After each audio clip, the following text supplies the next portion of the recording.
Hi, everyone. Good morning or afternoon, wherever you are today. My name is Holly Clark, and I want to welcome each and every one of you to today's webinar, and thank you for your attendance.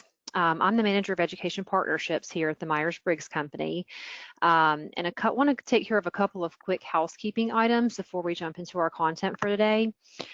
You may have heard as you came in that you're in listen-only mode. And so what that means is that you have access to the chat feature, and we welcome your feedback and questions throughout today's presentation. So please feel free to access that chat feature in your GoToWebinar pane at any time. We will have some time for Q&A at the end, and if for some reason we don't get to your specific question, we will certainly follow up with that individually. At the end of today's session, which is being recorded, you will receive that recording as well as some other pieces we'd like to share with you. And at that time, we'll of course follow up with your questions if we didn't get to those. Before we turn things over to our featured speaker today, I just want to go through a couple of introductions of our team and who we are and what we do. We are the Myers-Briggs Company, an industry leader in personality, career, and professional development assessments. You probably have some familiarity with one or more of our gold standard assessments, including the MBTI, CPI, Strong, etc.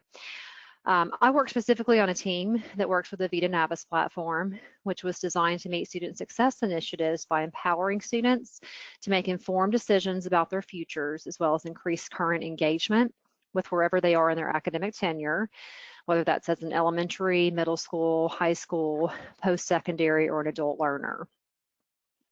You may also have some familiarity with the World of Work, a comprehensive K-12 curriculum solution aimed at early exposure for students in both self-awareness and career exploration in our ever-changing economic landscape.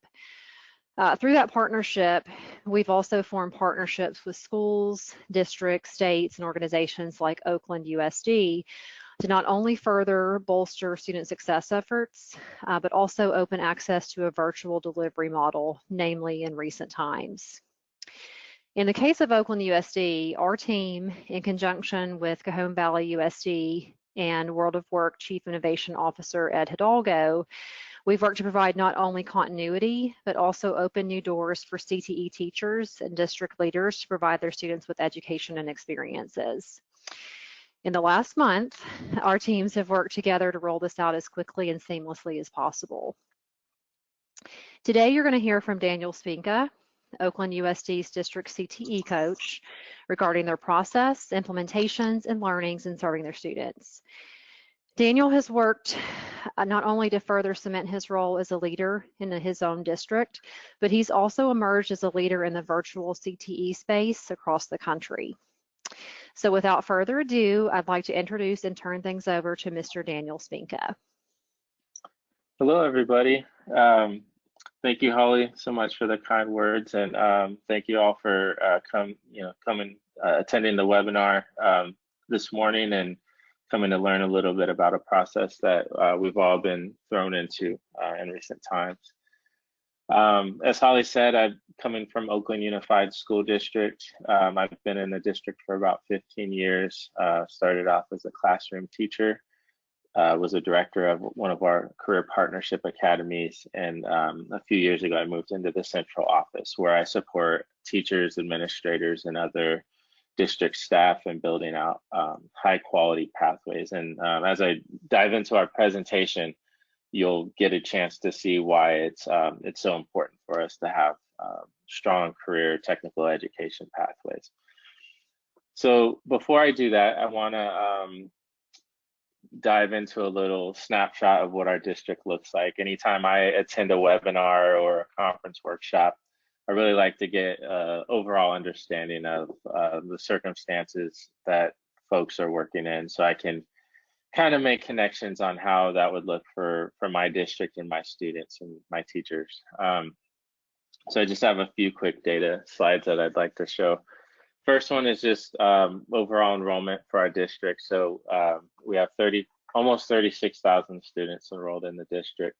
A little over 10,000 of those are high school, which is where most of my work lies, is with the high school link learning office, high school network link learning office.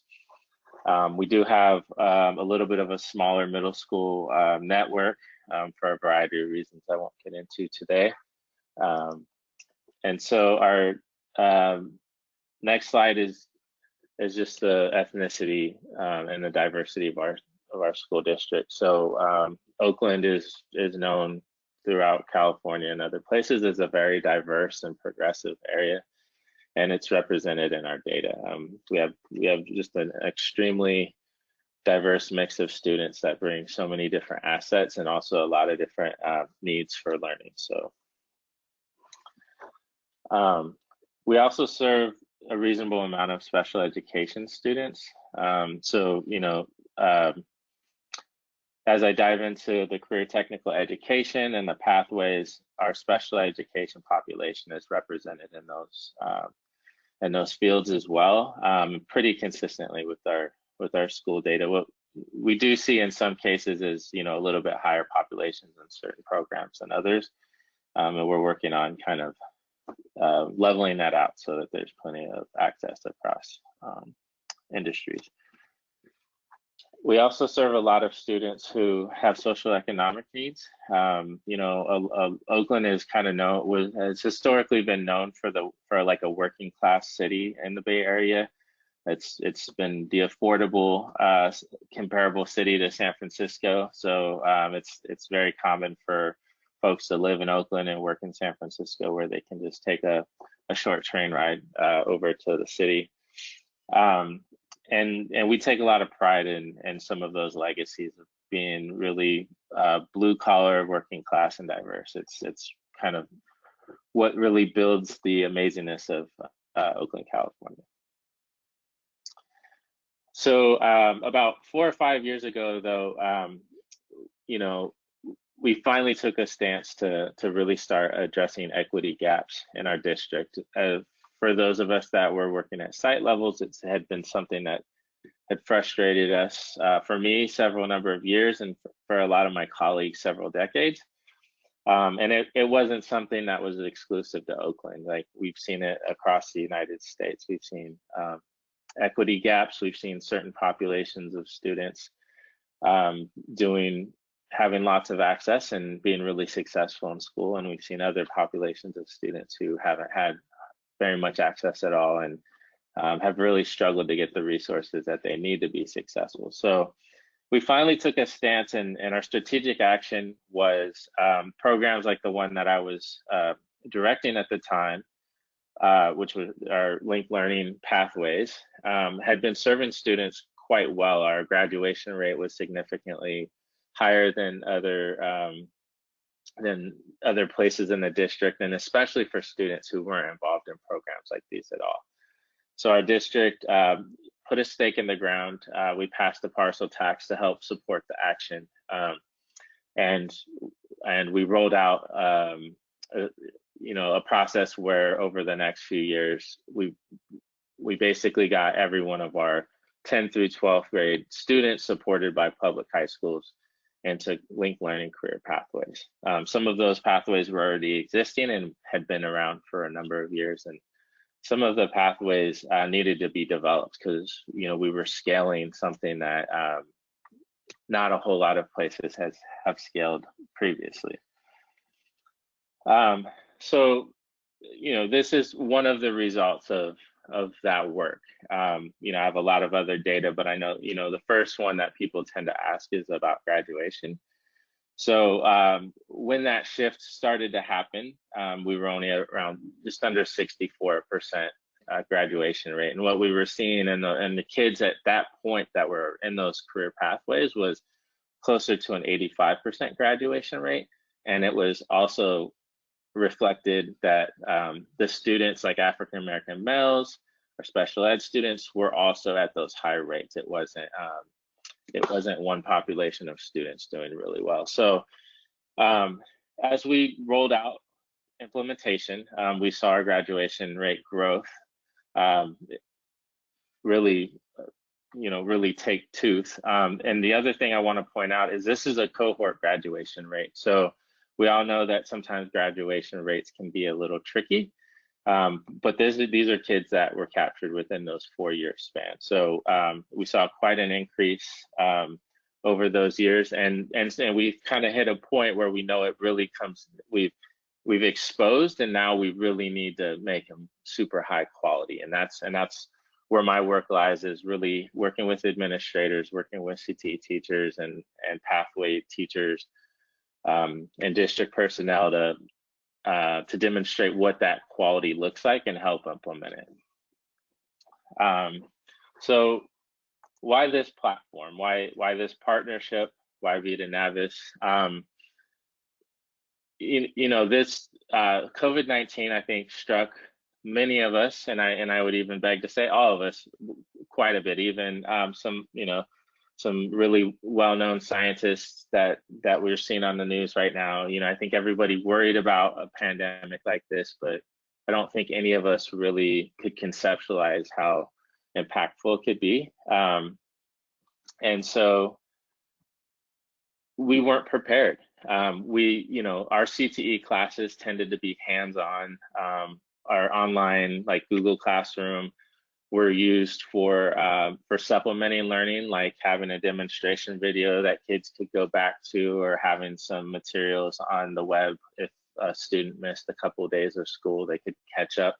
That was how we were using our online learning, and especially with CTE classes, where it's really tends to be hands-on and engagement through real life experiences, which was why we made the shift to making sure that all our students were in these CTE programs. And so when we had to go to a place where we were solely teaching online, it was like a shock and awe for many of us. And I had attended a conference a little over a year and a half ago, where I saw an amazing educator by the name of Ed Hidalgo, who has really owned this platform, the World of Work framework, and using the VitaNavis platform. And I could see at that point in time that this could be a huge asset for our district. But many of us that may be in big districts know how cumbersome implementing new curriculum can be. And I just hadn't hit the point where it was the right time to try and kind of marry the two, our school district and the VidaNavis platform. So it was that moment, and I reached out to Myers-Briggs and basically said, like, we really need your help. We're moving on to distance learning. I had an inclination that this wasn't only going to last 2 weeks. The Holly at Myers-Briggs got a hold of me. It almost felt like within minutes, and we spent Friday night through the weekend just putting together an action plan and really figuring out what we would need, why we would need it, and how we would roll it out. And going back to the World of Work framework and the VidaNavis platform, what had initially drawn me into that was the higher level thinking that the platform offered, and the really student-centered framework around helping individuals go through a career exploration process, as opposed to kind of these real generalization buckets that, well, I might fit into this industry over here, or I might fit into that industry over here. So the RIASEC framework, the strong assessment, and just the other materials that VidaNavis, Myers-Briggs, and World of Work offer were really a good fit for our students, and could be a great tool to maintain that high quality and build it out a little bit.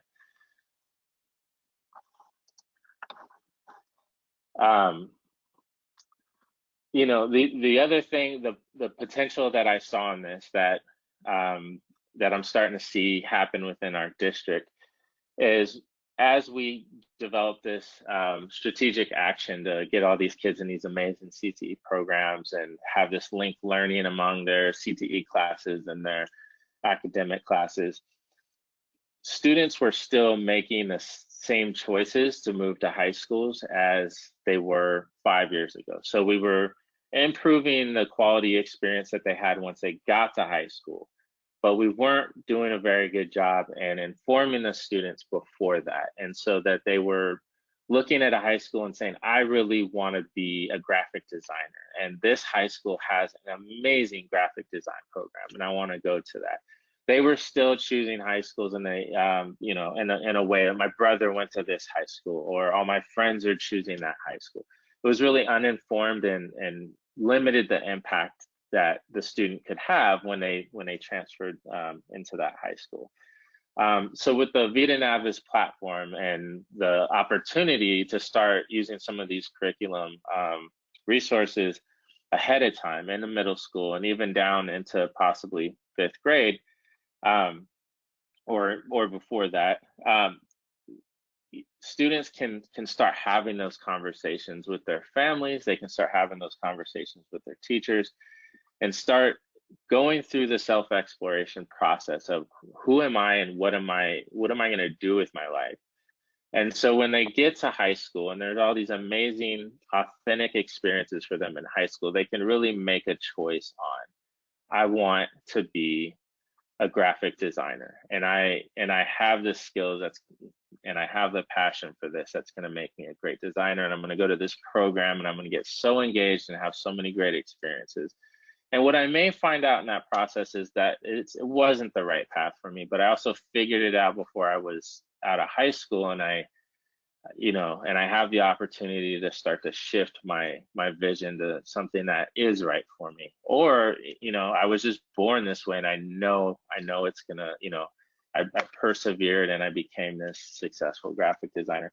So those are some of the kind of the visions and opportunities that we want our students to have. And I think the VitaNavis platform with the World of Work framework was really the, you know, offered a lot of those learning experiences, and I'll explain kind of the personal part of it as we move forward. So, you know, just recapping, we've got all these blood, sweat, and tears into providing these learning experiences for our students, and the world kind of stops, right? The world just comes to a pause, and we've got all these students now who are having to learn online. So many of them don't have the technology that they need to do that, and so we're mitigating that. And we want to make sure that every single one of our students is having an experience where they can engage in it and they feel like it's meant for them and not just this group of people, and it helps them move forward. And our teachers are in a place where, you know, the last thing they should be worrying about is the curriculum. They should be spending, you know, that time connecting with the students, helping communicate needs from the students to us in the district office, and given that emotional support for students as we go through this really challenging time. And so, you know, we saw the platform, and another benefit is that every student can engage in it, and they start to get these really personalized experiences. And one of those is the RIASEC. The RIASEC, they take the strong assessment, and they choose their strengths and things they're interested in, and it gives them kind of a range of like, here's all your strengths and interests, here's what we consistent with.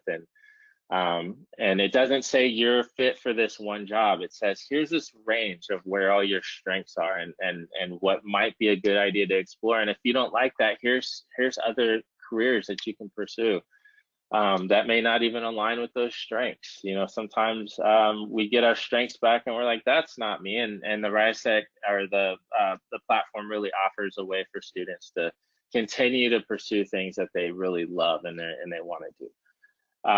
You know, the other really great thing about the platform is that it gives you labor market data, so students can really figure out, like, if I pursue this career, here's the current potential of what I could earn throughout my life, and here's the school that I need to look at, or here's types of programs or credentials that I need to get, or certifications. So it really breaks all that down for students, and it also gives also gives teachers a way to support that. So I was an arts, media, and entertainment teacher as a classroom teacher, and I might have a student who was clearly really organized and maybe a really strong leader, but I would always have to pull out of my limited knowledge of the world to support that student and possibly where they could go. And so, you know, I'm sitting there and I'm like, you'd be a great project manager for a design firm, right? And they may be, but the World of Work framework and the VitaNavis platform by Myers-Briggs, it really gives students the opportunity to also see what other types of leadership opportunities that student might excel at, and it helps the teacher facilitate that. So instead of needing to have the answers of what types of careers the student's going through, the teacher can facilitate the engagement and the learning, and make it a learning experience for both of them. And so then the student's really feeling like this is for me. This is something where I'm going through this learning experience that matters to me because it's about my life and where it's going to go. So to sum it up, you know, those were kind of a lot of the reasons of why we made this shift, why right now, and why it really mattered for where we were as a large urban school district right now in 2020.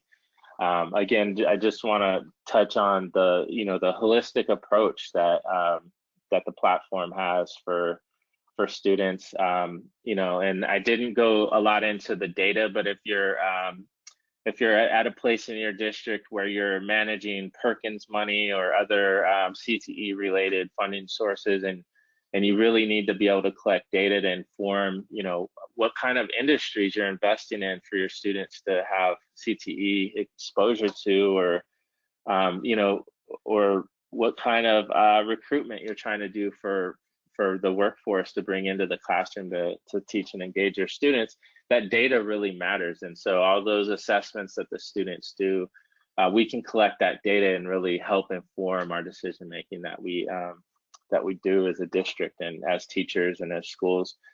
I want to end on, as this all happened and as I started my communications with Holly and the team at Myers-Briggs, my wife was asked me one night, she's like, babe, I love you, I support you, I just need to know why you've been in the office all weekend. It's our weekend, I know things are going on. And I said, honey, I've been working with this online platform. I'm really worried about what's going to happen to our students as we go into these unknown times. And I sent her, I was like, here's the website that that I've been working with. And she starts checking it out and going through, watching the videos, and she just goes, this is going to be amazing for our son. My son's almost 5, and I'm talking to him about, jobs as he, like, oh man, look, that guy's working on a truck, Dad. Yeah, that's a mechanic, and here's what he does. And the World of Work platform is actually going to give me tools to where I don't have to guide them into arts, media, and entertainment, right? Like I can sit down with them and show them, like, here's really what these folks are doing. And, you love all these Legos and you love building this stuff. Here's some really cool careers that go along with those skills. So it was really, as somebody so passionate about CTE, it was like this really amazing experience that the family had around Dad working all weekend, trying to prepare. So, I'm going to transition into, just some reactions. And this is your opportunity to start to submit any questions. I know I tried to work through this this process in an efficient way, so we had time for questions. And I also know there's probably some things about the process that folks really want to hone in on, and we wanted the team, Myers-Briggs and myself, wanted to kind of give that. So if you have questions, you can submit them into the chat box, if I'm correct, Holly, if I'm remembering that right. And then Yes. We will start to scroll through that. Great, thanks, Daniel. I do have a couple of questions that have come through. So the first one is, do you see this as an avenue into project-based learning? And if so, how?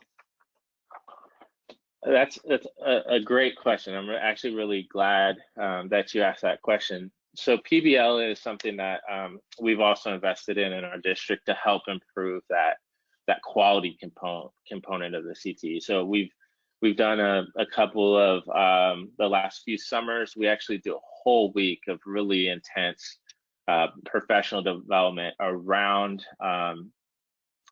PBL, and we do the authentic experience. We get community partners in there to plan with the teachers. And I'll say one of the things that was really missing out of that, and it wasn't anything we were doing wrong, but we didn't have the tools to do, was really making informed decision on the projects themselves, right? So for the strong assessment, kids go in and here's things that I like to do. Here's things that I can see myself doing. Here's what areas where I feel like I have strengths.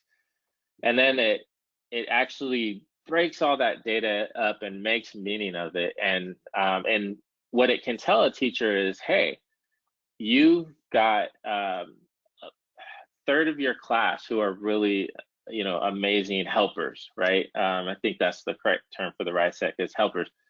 They're all helpers. And the RISEC will tell you what the helpers mean, right? It'll actually give you all the jargon and vocabulary to understand what that term is actually meaning. And so as a teacher and the industry partners are planning a PBL unit, right, and thinking about the experiences that the students are going to have, they've got enough to know, like, is the population of students that they're working with, do they have the skills to all have the right roles in this PBL unit? Do they have, are we really planning this out? Like, if I have all these kids who have these strengths, is this experience really going to align with that? Or do I need to shift the experience, right? Because the authentic experience can look a lot of different ways. The types of feedback that the industry gives people and who those industry partners are matters. And a lot of that can be guided a little bit better through that data. The other thing that it really helps with is front loading. When the students go through this platform and they've got all this front loading on careers, right? Then they can go in and they can start at a whole different place than they would out of just making this general project that's not really customized for students. So those are some of the ways that this platform can really dig into PBL, and I'm sure there's a lot others. That was just as lights going off in my head as I engage with the platform, because we've invested so much time and money into PBL ourselves as a district, and I'm a huge fan of it. I really think that PBL is a huge shift that the nation needs to make to really design curriculum in the classroom for students. Once it's ready to hit the road, it can really, this platform can help inform all those decisions and what those different components of PBL look like. Hopefully that answers the question. Well, Great, thank you. Here's another. How have you used this in the context of internship placements? So, man, the questions today are absolutely amazing. I love them. So our district has also a really robust internship experience. We build kids up. So the kids are coming in, the students are coming into 10th grade. They're starting to get exposure to career. They're doing a lot of exploring. They go into the 11th grade. They start to hone some of those skills in, right, and start to actually master some stuff. And then the summer after 11th grade year, the kids go into a huge citywide internship experience that we designed for them, and we literally have about 800 students who do internships every summer through our district. And so we can't do that this year. We've already kind of hit the reckoning that we can't offer the same internship that we have for the last 8 or 9 years. And we're looking at the WOW platform and all the great experiences as a way to actually just develop a class where students are still hitting some of the benchmarks, right? We can't provide the really on the ground experience where they're going to the workplace, but we we can start to open their eyes to some of the same ahas, and the WOW platform offers that. Really great curriculum, really great processes for students to engage in the platform and look at careers and collect data. You know, I'll give like a 1-minute example. As a student, I can do my strong assessment, and I can get some industries or some jobs that I'm really interested in pursuing. I can search the jobs, find out what kind of education and income I need, you know, what kind of education I need and what kind of income I can make. And then I can also go on to researching the kind of colleges or you know, community colleges or, you know, universities that would require, you know, that I could get the education at, and what kind of programs they have. And I can also research what kind of big companies maybe provide those jobs, right? So I can start researching like Boeing. Like Boeing's a, you know, big company out in our region. I can research Adobe, Google, right? All of those kinds of things. And then what I can do is then I can cap it off with you know, with a mentor experience or an interview with somebody from one of those companies. So that's one way. And then I would say, like, when life goes back to normal and we're doing in-person internships, all of that happening before the internship is going to have the kids so prepared to go into that internship that they're a rock star, and the company hires them and keeps them on board, which we've seen with SAP is one of our partners in the district. We've seen that with just a number of different community partners that invest in our internships in our region. So that's kind of a, you know, just one example of how it can be embedded into internship. Great. Here's another. Is this appropriate for elementary, middle school, and high school? So, oh, go ahead. Was that more? Oh. So I would say that it absolutely is. I think the great thing about the platform is it's put together in a way that it's not trying to trick the students, right? Like, the language used in it is really everyday language that the students can understand. Sometimes it's strategically kind of jargonless. So, you know, we all know that works with multiple industries. There tends to be, and education is really bad with it. We have all this jargon that regular people don't understand. And so the platform kind of removes a lot of that jargon, and it looks for really those crossover skills. And so, you know, I would say a 5th grader probably would want to be a little bit closer to, you know, to that reading level, but with the right support, right? With folks there to kind of support it, they could understand all of it. And then also, you know, my middle school and my high school students are going to understand it. And then when they go into the career search, they're going to really be able to dive in. And where the elementary school, you know, with the career search, they still want a little guidance. Like, here's the careers to look up. The students will be able to understand it on the most part, most of our kids. And so it really is appropriate for the masses in terms of it. And I know Ed and the Myers-Briggs company has worked really hard to have specific resources in there for high school specific stuff for middle school, and specific stuff for elementary. And I'd say this, and hopefully one of the team members can correct me if I'm a little bit off on my facts, but since it kind of, the birth of it and a lot of the data and research happened in middle school, I think is the perfect circumstances, because they can really lighten up some of the demand in terms of content and grade level stuff, so that the elementary school kids can understand it, but also be challenged to understand it. And then they can amp up some of the, you know, language used and the content standards and stuff. So that's really good for high school kids.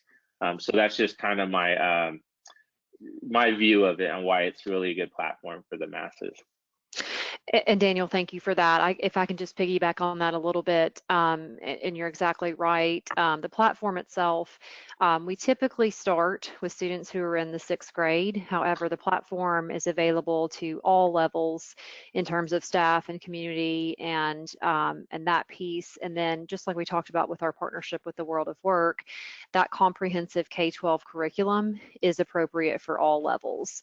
So best answer here is yes, there's something for everybody. So thank you for that. Karen, did we have any other questions? I see a few still coming in. Yes, here is another. Someone just asked, is this something we can trial? Is this the MBTI assessment? Great questions. I can take that. We are, as Daniel referenced, working with our partners right now through a trial that we've actually extended through May 30th. That's essentially a limited version of the platform that's available to all students, parents, and staff to access that platform. We've had an overwhelming response to it. We had a deadline of April 30th, but we've actually extended that to May 30th. And as Karen referenced earlier, we'll be following up with you guys after today's webinar to talk through how to sign up for that.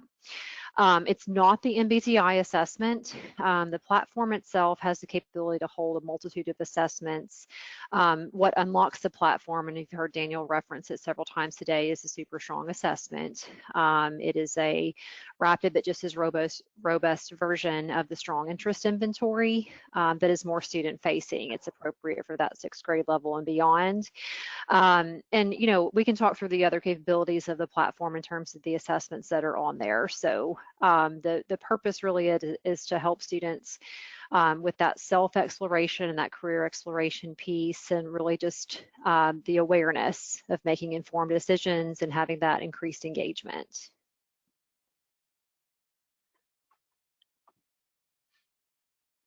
Great, thank you. Okay, I see a couple more questions. Holly, do we have time for another couple more? Yeah, I think we've got time for a couple more questions. Okay.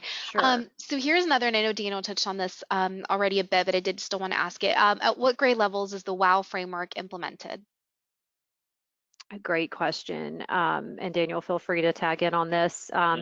Daniel's team has implemented, kind of a blend of that, starting in the high school that will eventually roll down to middle school and elementary school, as he said. So that being said, the WOW framework actually starts with a pre-kindergarten all the way through 12th grade approach. So it's comprehensive across all K-12 spectrum. Yeah, and I'll say, Ed just sent me this morning a few resources that he's put together on the pre-K part of it, which is perfect for my, like I said, my son's almost 5 and he's about ready to start school. And I was so excited. I've already printed that stuff out so he can, do it just by hand because I feel like the technology's been a little too much lately in our house. But, it's just, it's really a wide spectrum of resources, and I think the team working on it brings in the diversity to really do a good job across the spectrum. Great. So here's another. What was the process of implementation of going virtual for students and making sure that they had the right equipment? So that was the $1 million question. It still is. I'll say that. When I met with the Briggs and Myers team last week or something, the best way I could describe it at that moment was that, we're not only building a ship while we sail it, but we're also bucketing the water out of it while it's sinking. And so it's been quite a challenge. We have this amazing community partner in Oakland and this is one of our internship sites as well. They basically take discarded computers from a lot of like corporations, but really government agencies, corporations, stuff that's kind of maybe expired. And in some industries, expired means like a year or two.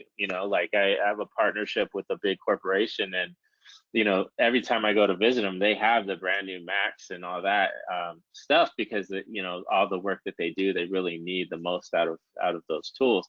So when it gets discarded, this organization takes them and they you know, and sometimes they need to fix them. Sometimes it's just clean them up and maybe, you know, reformat them or whatever. And then they've been basically just getting this stuff out. And typically those computers would go into like libraries or after school programs, classrooms that need it, but right now they're going right out to the students. The other problem we've had is the internet access. So Comcast has been amazing. They're giving free access for kids. And what we realized in this process was we had teachers who didn't have internet because our cost of living in our area is so high. They could access it at school, and when they got home, they just didn't go on the internet. They had their phones or whatever. So we're also realize that we're also supporting teachers in getting up and running. But it's been a struggle. I mean, we've got some grants that we've received from some corporations and stuff that are really specific, and we've kind of reached out to a lot of them and asked them if they could kind of loosen up the reins a little bit so we could get more Chromebooks and things like that to get out to kids. So we've been doing a really good job, but that's still the big barrier. And going back to our you know, our low socioeconomic, you know, and you know, when you have 70% of students that already get free or receive lunch, and you can probably assume that there's another, you know, there's another small percent that's on the cusp of getting that, or just doesn't fill out the paperwork because, you know, they probably, in some cases, you know, we just have families that don't want to have the free or reduced lunch. So we have a lot of need, and it's been a huge undertaking to try and do it, and it's really taken just the whole district, all hands on deck to try and meet these needs, and community partners. I mean, everything from Myers-Briggs, this amazingness of when I contacted them and tried to get this rolling, to other community partners just leaning in and being part of it has been what's helped us do as much as we've been able to, and still have a lot of progress to make in that realm. Thanks, Daniel. And I'll ask the last question because I think we're running out of time pretty soon. But someone asked, how do I get VidaNavis super strong? A great question. We will be following up with each of you today with a couple of different things. First of all, the recording of today's webinar, and we encourage you to share that with your colleagues or anyone who maybe wanted to attend today and wasn't able to make it. We'll also include directions on how to access the platform we've talked about, or to get in contact with me or another member of the team here to talk through your specific needs and how we can help you out with that. So that will be coming. We'll also follow up with any questions that we didn't get to today. So if your question didn't get answered today, just know that we will answer that as we follow up with you. We are so thankful, first of all, for your time today. We know this is a challenging time, of course, to figure out how to serve your students. I'm a former teacher myself and have had a lot of time to reflect over how I would handle this. And I think that, you know, our nation's educators have done so with such aplomb, and I'm just so thankful for each and every one of you. So thank you for your time today, and thank you for the work that you're doing with our students. And Daniel, thank you so much for sharing not only your experiences, your learnings, and just being willing to be a collaborator with our schools across the country as we work to serve our students.